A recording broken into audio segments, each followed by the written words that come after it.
name is Gino Borchardt, and I am proud to be the stadium announcer for the Texas Wesleyan Rams football team. As the voice of the Rams, it's my privilege to welcome you to this, the sixth and final edition of the Coach Joe Show and Happy Hour. We're coming to you from Texas de Brazil, a delicious Brazilian steakhouse located in downtown Fort Worth, 101 North Houston Street. Texas de Brazil, proud sponsors of Texas Wesleyan football. We thank Texas de Brazil for hosting us tonight and throughout this entire 2019 season.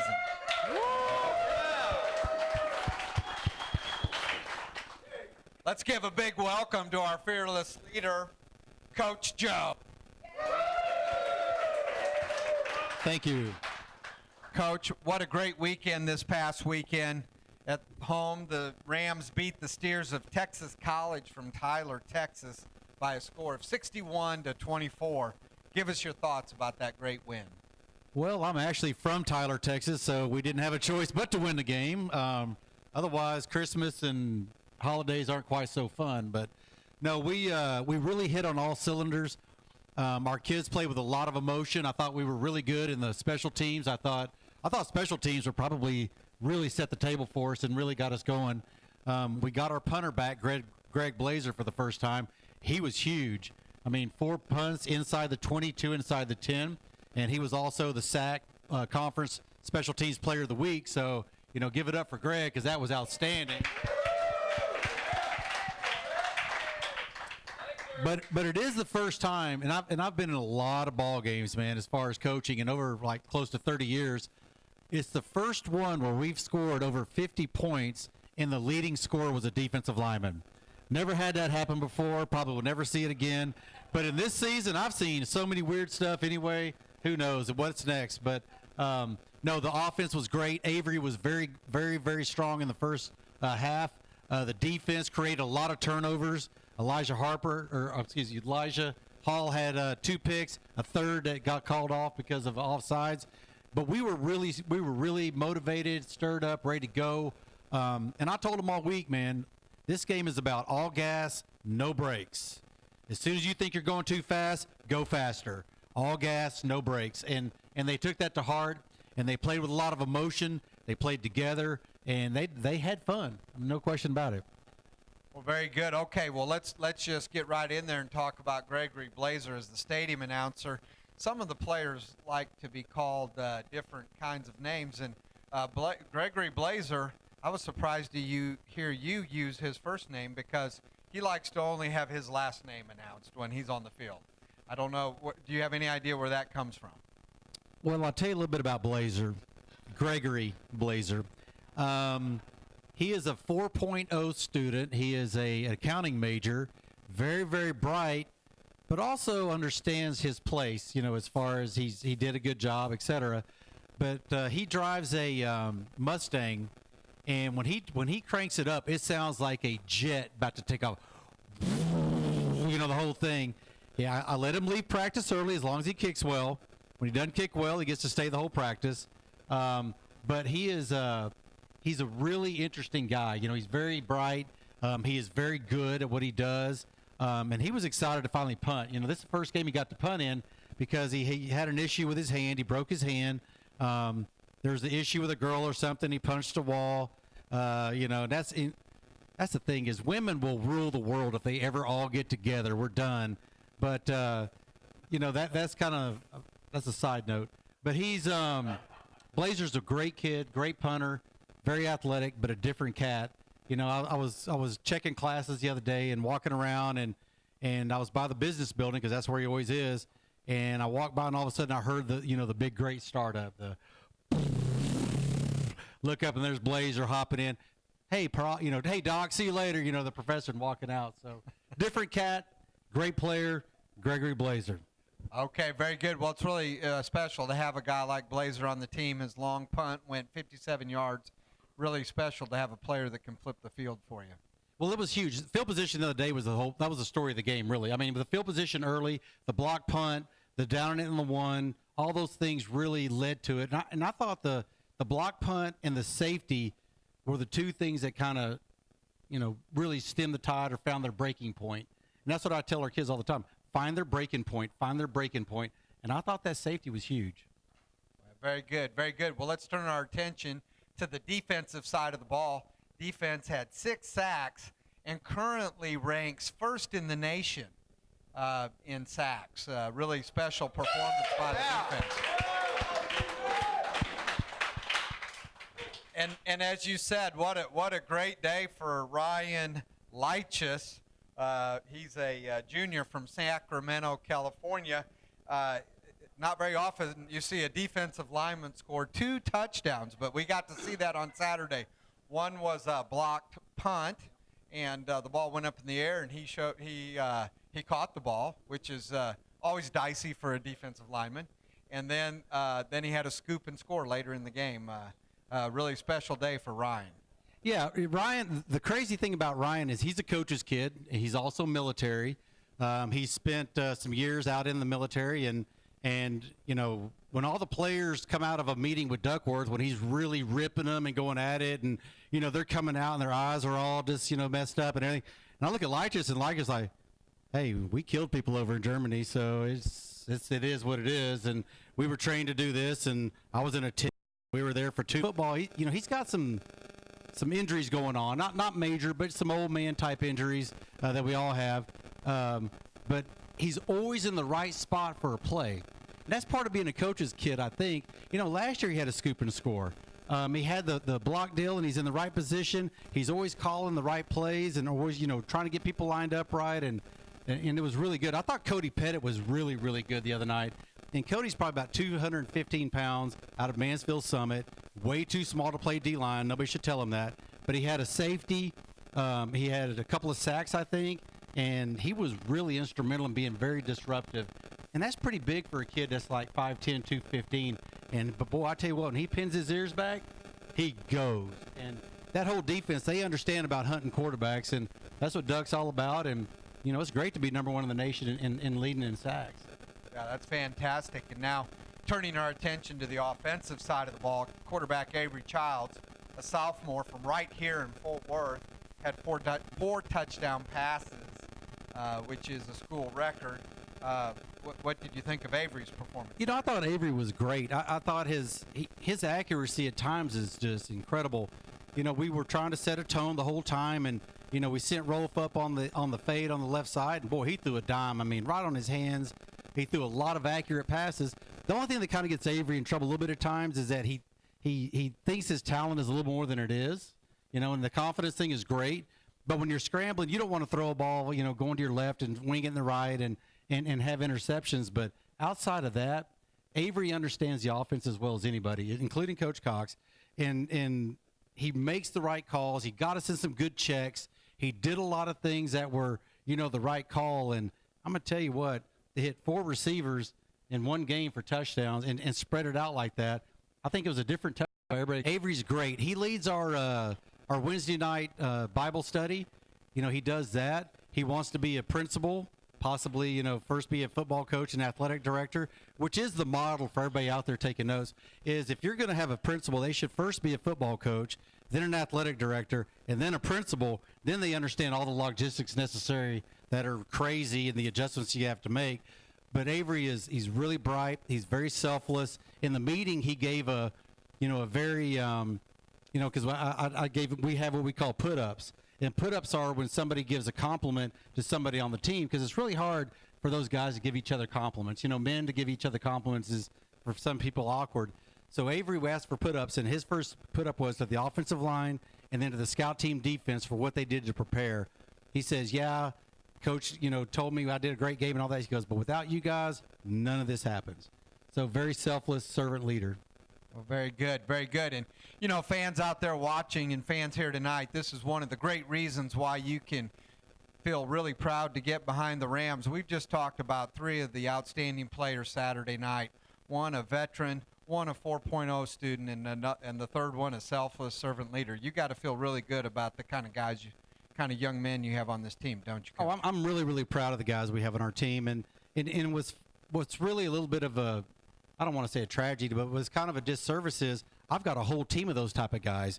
And the spotlight hits so few of them that it's really not fair because there are so many great stories and so many guys that are success stories in their own right. It is really a cool deal. And I'll tell you a little bit about Arizona Christian next week because we got some cool stuff cooked up for them. But these guys, they bust it. They're great students.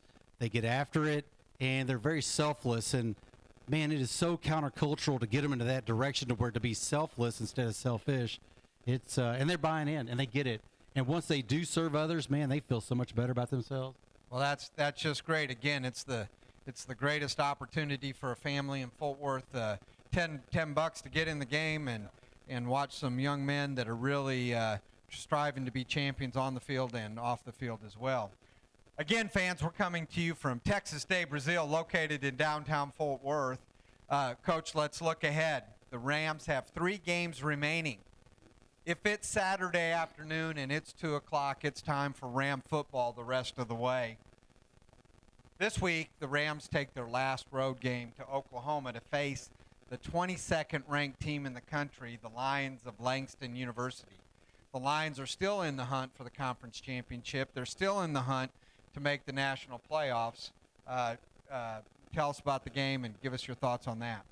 Langston is very, very talented. Langston has one of the best defenses in the conference. They have a little bit, their quarterback position is different than last year because last year's guy was the SAC Offensive Player of the Year. They've got a little younger guys in that spot. We got a work cut out for them. We're going up there for homecoming. But, Ottawa beat them 27-7, and, yeah, they had to go out there, and I know there was a lot of turmoil and things going on, but Ottawa's best 3 offensive players did not play in that game. So that makes me feel a lot better. If we can prevent any turnovers on offense, not give up any big splash plays or burst plays on defense, and special teams do what we've been doing, I feel good about it. We're going to be able to compete with lots of people. They're a much older team than us. I looked at our depth chart today on offense. Out of our top 22 guys, we have 14 freshmen or sophomores. I think there's like 5 freshmen that are starting. On defense, you go the same way, and it's like 11 guys on a 2 deep out of 22 that are freshmen or sophomores. So as long as we can get through that first quarter and weather it, let's play. Let's see what happens. I feel good about it. A really great opportunity for the Rams to serve notice in Center Athletic Conference play, taking down a top 25 team, a team that's still in the hunt to try to win the championship and make the playoffs. So really great opportunity. Well, I feel like one opportunity's already gone by, but we won't rehash that thing out in Arizona, the desert. But, that opportunity was there.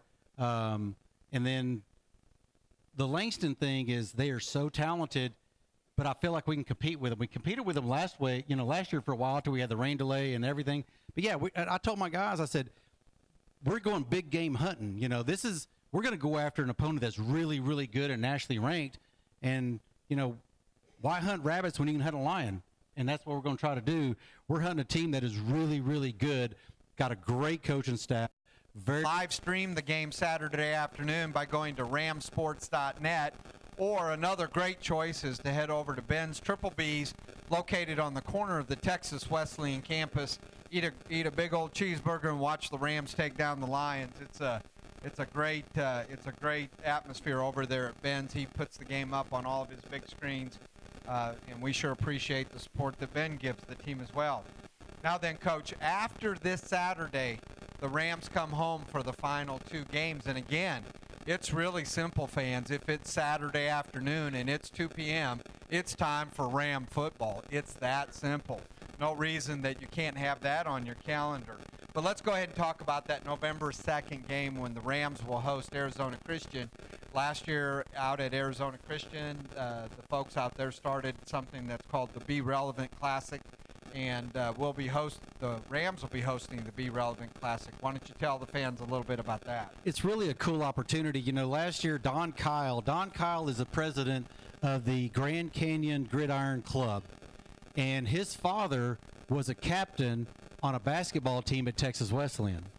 And he looked into our story. He saw we were coming back, and he was just taken by it. I mean, really mesmerized by it. And he called me up. He said, Joe, we're going to do something special when you come out to Arizona. And I said, well, outstanding. And they've set it up, and we did some service out there. Went to a veterans hospital. We did a food bank. As far as packing meals, and we set a record that I don't think anybody's going to touch out there. When the two teams got together and packed the boxes, I think we packed over 20,000 boxes between the two teams. It got very competitive, which is great in a very good way.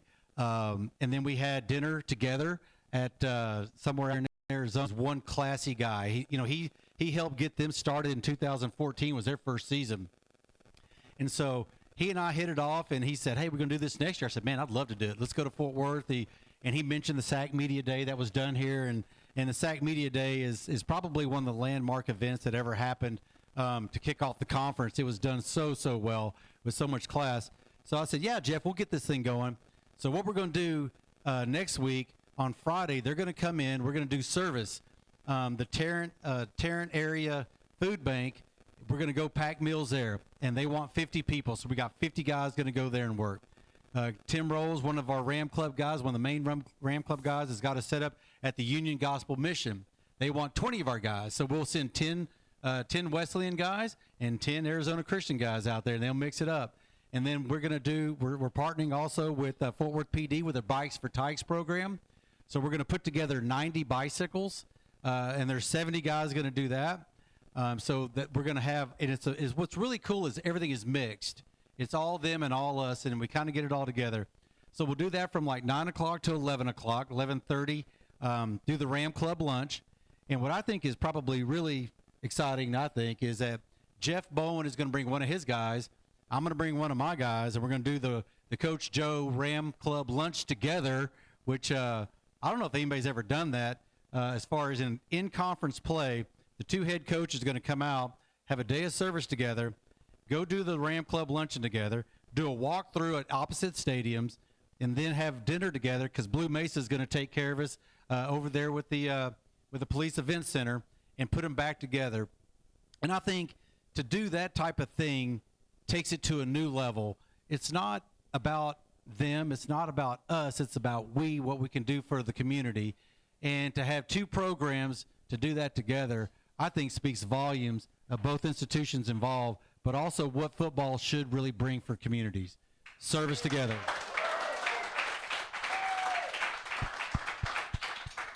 And again, fans, as Coach Joe highlighted, on that Friday, November 1st at 11:30 a.m. at Ben's Triple B's, we'll have our Ram Club luncheon where we'll have the Arizona Christian head coach and a player, and we'll have Coach Joe and a player, and what a neat time that'll be. So most of you are already Ram Club members, but if you haven't joined the Ram Club, you can head to ramsports.net and join today so that you can make sure to be a part of that very, very special day. So now, Coach, we would like that weekend end with a victory, though, right? That's the intention. Yeah, I mean, right. after we have the dinner at Blue Mesa is going to take care of us, and then once it's over at that, it's about go play football, and it's just because we're friends before doesn't mean we're not going to get after it. And that's kind of what happened out in Arizona last year. It became a knockdown, drag out, and it was, great sportsmanship, everything. But it came down to the final play, and that's exactly what we intend to happen. Well, not the last play again. We intend to take care of it, hopefully much earlier than that. Old hearts can't keep taking that. Absolutely. Okay, fans. Coach, thanks for your time tonight. Yep. Fans, remember, for the next 3 weeks, if it's 2 o'clock and it's Saturday afternoon, it's time for Ram football. This week, you can watch the Rams by going to ramsports.net or heading over to Ben's Triple B's the following 2 Saturdays. Make sure to get out to Farrington. What a great time we've had here at Texas Day Brazil. Again, we thank Texas Day Brazil for all of its support. We thank Dr. Marshall Brown for everything that he has done. We thank all of you for turning out tonight. Look to see you on the following 3 Saturdays at 2 p.m. Rams up. Rams up.